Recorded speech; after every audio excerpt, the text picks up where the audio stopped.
सभी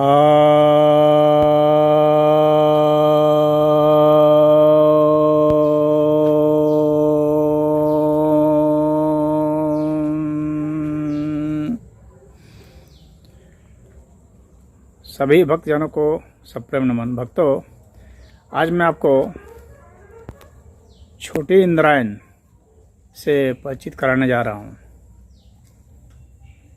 यह पौधा काफ़ी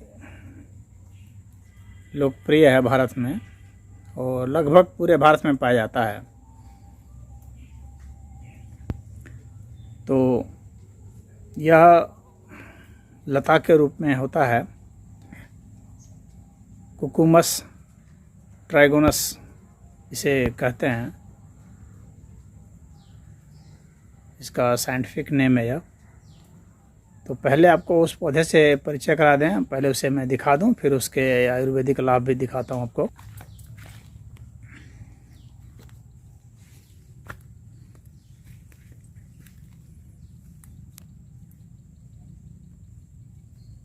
आप इस पौधे को देख पा रहे होंगे, यही पौधा है। इसकी पत्तियों को देखिए, हल्का सा आप छुएंगे तो वेलवेटी नज़र आएगा। ये इसके फल लगे हुए हैं।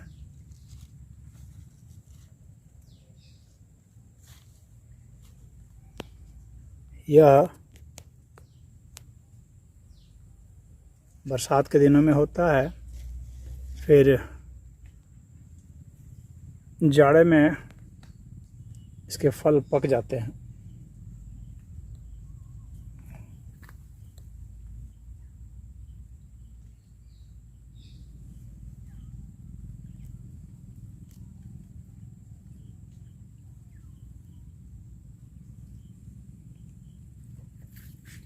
इसे यदि खाया जाए, मैं इसे खा के दिखाता हूँ।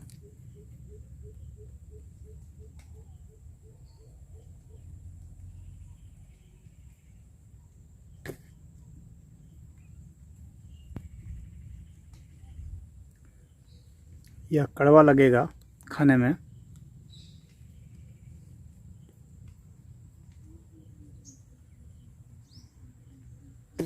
इसका कटु विपाक होता है, तीक्ष्ण होता है,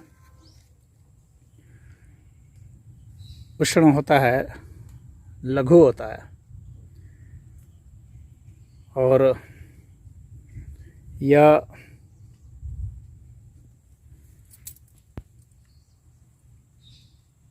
काफ़ी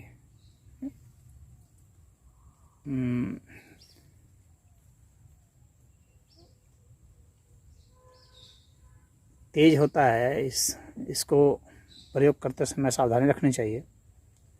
इसके जड़ का प्रयोग होता है, इसकी पत्तियों का और इसके फल का भी।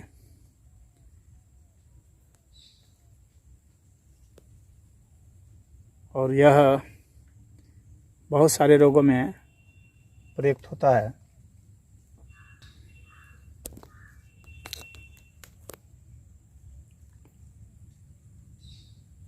कई बीमारियों में इसका काम है।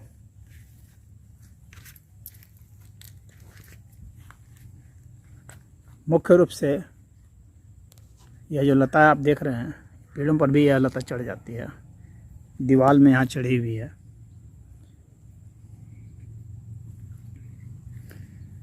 ये डायबिटीज़ में भी काम आता है। शरीर में कफ की परेशानी है तो उसमें भी यह काम आता है।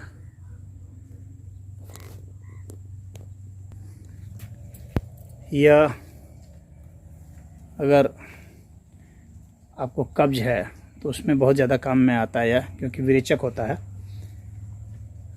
और तेज विरेचक होता है। गर्भिणी स्त्री को या बहुत कमज़ोर लोगों को नहीं लेना चाहिए इसको। इसके साथ ही यह गलगंड में भी काम आता है, गलगंड रोग को दूर करता है। विष के लिए भी बहुत बढ़िया है। जैसे कि यदि सांप का और बिच्छू का विष है तो उसको उतारने में भी यह काम आता है।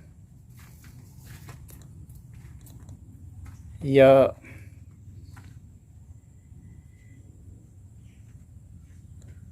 आपको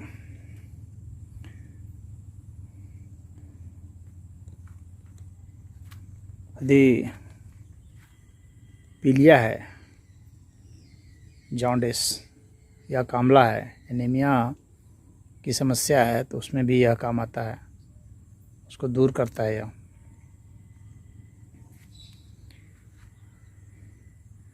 आप इसके पके हुए फल को देख सकते हैं, इसका पका हुआ फल भी काम आता है।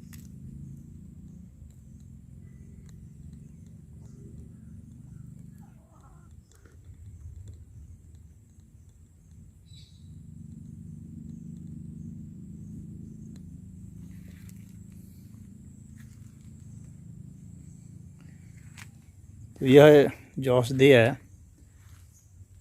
कई रोगों के निदान में ये काम आता है। पेट में अफारा है, गैस है तो यह दूर कर देगा।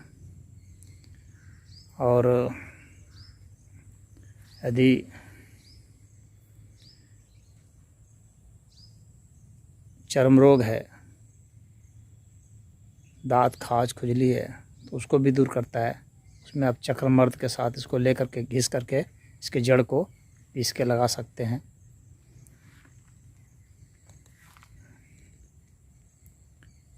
यदि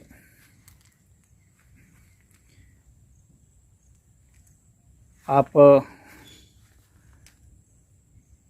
विषाक्त रोगों से भी परेशान हैं तो इसका प्रयोग कर सकते हैं। और यदि गहरा घाव भी हो गया है तो यह प्रयुक्त होता है। जिन लोगों को सिफिलिस का और यानी उपदंश का या फिर बहुत योनि में पीड़ा होती है, योनि छत्र में भी इसको पीस करके लगाया जाता है तो उसमें यह काम करता है। और यदि आपको नाक में बराबर घाव होता रहता है तो उसमें भी यह बहुत लाभकारी है। इसके रस को, पत्ती के रस को नाक में डाल देंगे अनार के पत्ते के या अनार के बक्कल के छल के रस के साथ तो ये बहुत ही ज़्यादा लाभकारी होता है। यह वामक भी होता है, यानी उल्टी कराता है। इसकी थोड़ी ज़्यादा मात्रा हो जाए तो उल्टी होने लगती है। पेट में यदि कृमि हो गया है तो ये लाभ करता है। अगर चक्रमर्द के साथ इसको लिया जाए वायुडंग के साथ तो काफ़ी लाभ करता है, कृमि को निकाल देता है।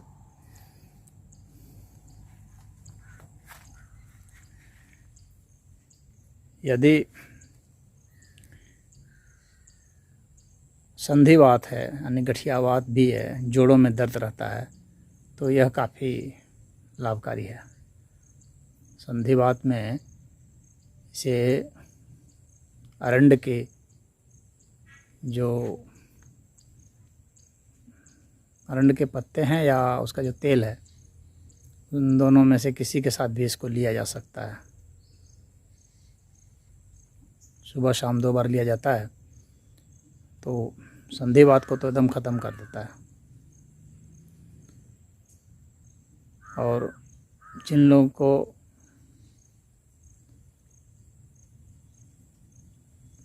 विशेषकर महिलाओं को, जिन महिलाओं को वो गर्भ को मतलब कि जब गर्भ को बाहर निकाला जाता है तो उसमें काफ़ी पीड़ा होती है डिलीवरी के समय। तो अगर इसके रस को फोहा को अगर योनि में लगा दिया जाए तो आसानी से गर्भ होता है। जिनका बच्चा हो जाता है महिलाओं को, उसके बाद पेट भी निकल जाता है फिर थोड़ा, तो अगर इसके पत्ते वगैरह को पीस करके या जड़ को पीस करके और उसको पेट में लगा दिया जाए तो पेट पिचक जाता है। या सूजन भी काम आता है, यानी अगर देह में सूजन है पूरे शरीर में तो अगर इससे पिएंगे तो सूजन दूर हो जाएगा। जिनके अगर पैर को दबा दिया जाए तो पिचक जाता है, गड्ढा जैसा हो जाता है, तो उसमें इंद्रायण काफ़ी काम करता है। तो उसमें पीपल का जो नाजुक पत्ता है उसके साथ इसको लेते हैं तो बहुत ही लाभकारी होगा और बराबर मात्रा में इसको लेना है। तो इंद्रायण के ये सब लाभ हैं, आप इसे सेवन करें, इसका फ़ायदा उठाएं।